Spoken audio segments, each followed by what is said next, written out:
Naquela noite, no corredor do hospital, o relógio parecia caminhar mais devagar. As luzes frias refletiam no piso encerado, enquanto 3 mulheres paravam diante da porta do quarto 303.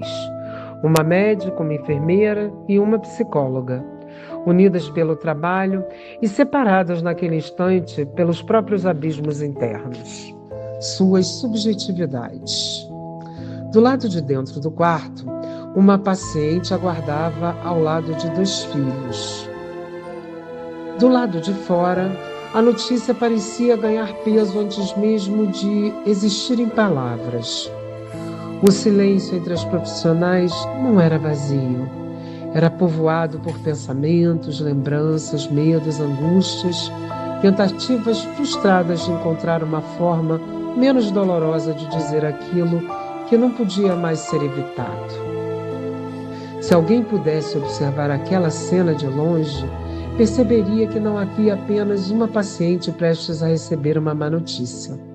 Havia 5 pessoas atravessadas por dores diferentes, coexistindo no mesmo espaço, cada uma enfrentando à sua maneira o impacto invisível daquele mesmo momento.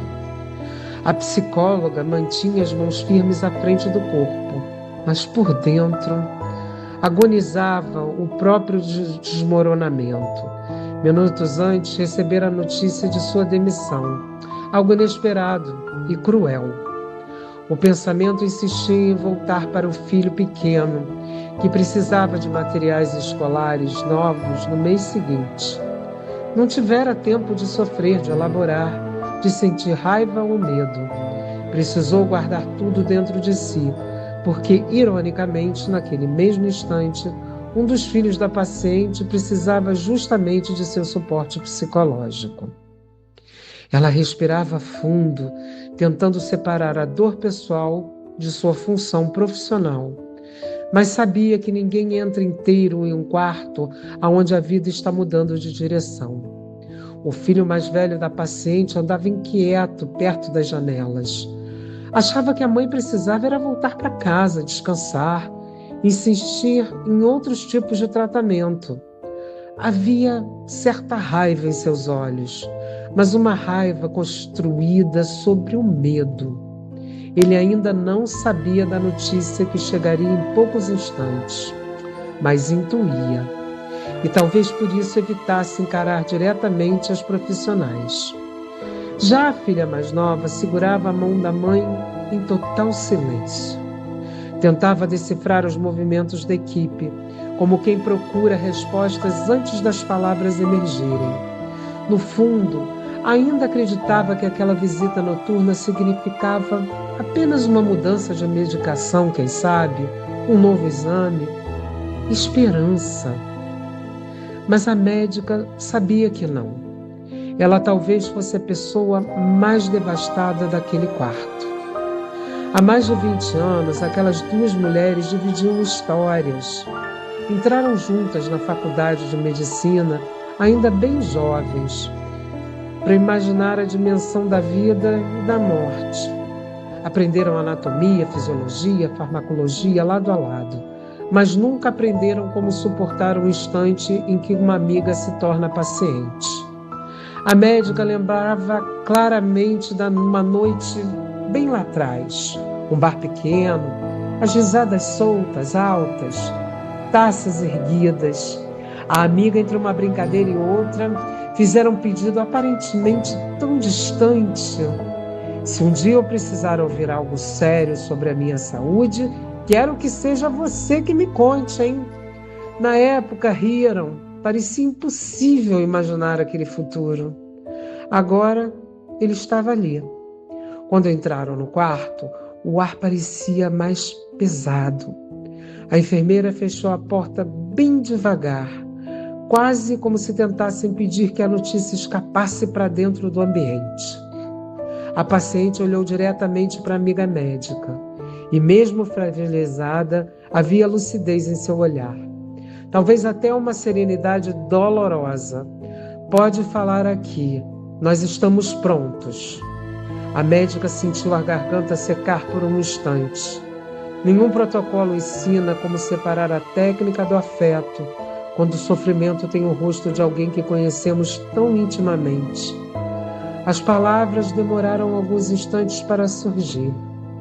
Então, elas vieram. O tratamento não havia correspondido. Não existiam mais possibilidades curativas e eficazes. A partir daquele momento, seriam os cuidados paliativos.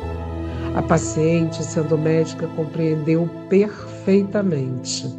Sem gritos e nem desespero. Somente um silêncio profundo, denso e até definitivo. O filho mais velho abaixou a cabeça como quem perde uma batalha. Toda aquela revolta transformou-se em impotência. A mais nova apertou ainda mais a mão da mãe, tentando impedir com o próprio toque que a realidade se tornasse tão concreta. A psicóloga observava a cena, tentando sustentar emocionalmente aquela família destroçada, enquanto dentro dela outra espécie de luto também começava. A enfermeira desviou o olhar por um instante, buscando fôlego para continuar presente sem desmoronar junto. E a médica?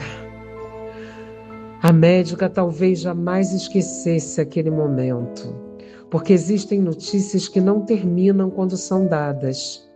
Elas continuam ecoando dentro de quem fala. As más notícias são como icebergs. Aquilo que é dito representa apenas uma pequena superfície.